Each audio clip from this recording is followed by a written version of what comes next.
अहवाल त्यांच्याकडूनही मागितलेला आहे की हे निर्णय कोणत्या स्तरावर घेण्यात आला होता. ते काउन्सिलर्सनी स्वतः घेतले निर्णय तर त्यांच्यावर ही कारवाई होणार आहे.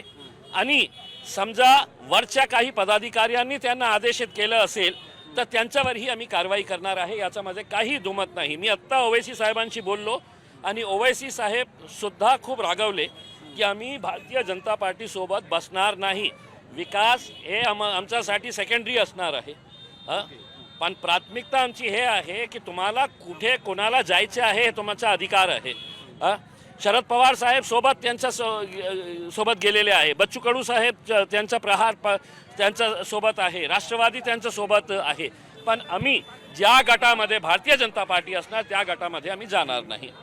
पक्ष सोडून भाजप येत आहे, पक्ष सोडून भाजपात येत आहेत MIM म्हणून किनवट युती केली अशा प्रकारचं भाजपचं मत आहे. काय काय काय पक्ष सोडून ते भाजपमध्ये येत आहेत तुम्ही? नाही, तसं काही नाही आहे.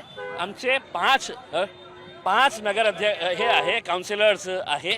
पक्ष सोडण्याचं काही कारण नाही आहे. ते गट जेव्हा तयार होतो शहर विकास आघाडीसाठी आम्ही त्या काउन्सिलर्सलाही बोललो. त्यांनी म्हटलंय की साहेब आमच्या एरियामध्ये ते विकास करणार, आपण एक कॉमन मिनिमम प्रोग्राम तयार करून शहराचा विकास आणि विशेषकर जे मुस्लिम वस्त्या आहे जिथे लोकांनी विश्वास करून आमचे 5 काउन्सिलर्सला निवडून दिलेले आहे त्याच्या विकासासाठी ते बहुतेक तिथे गेले असेल. पक्ष सोडून कुठेही कोणी जाणार नाही, आपल्याला स्पष्ट करतो.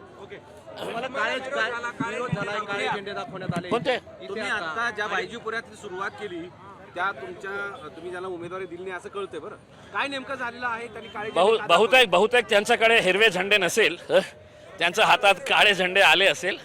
राजनीतीमध्ये हे सगळं प्रकार होतच राहणार. म्हणजे आम्हाला काहीही त्यांच्या बाबतीतही बोलायचं नाही आहे. लोकशाहीमध्ये माझा अधिकार आहे कुठे जायचं, कुठे पदयात्रा घ्यायचं, मी घेत आहे. आता कुणाला याच्या बाबतीत आक्षेप असेल कोणाला की आम्ही येऊ नये, आम्ही इथे हे करू नये, आमचे उमेदवार आहे, आम्ही करत आहे. पहिल्यांदाच असं घडतंय शहरामध्ये की तुम्हाला मुस्लिम मोहल्ल्यामध्ये काळे झेंडे दाखवले. 16 तारखेला तुम्हाला कळेल. 16 तारखेला तुम्हाला जेव्हा निकाल येईल तर तुम्हाला कळेल ते काळे झेंडेचा अर्थ काय आहे आणि हिरवे झेंडेचा अर्थ काय आहे.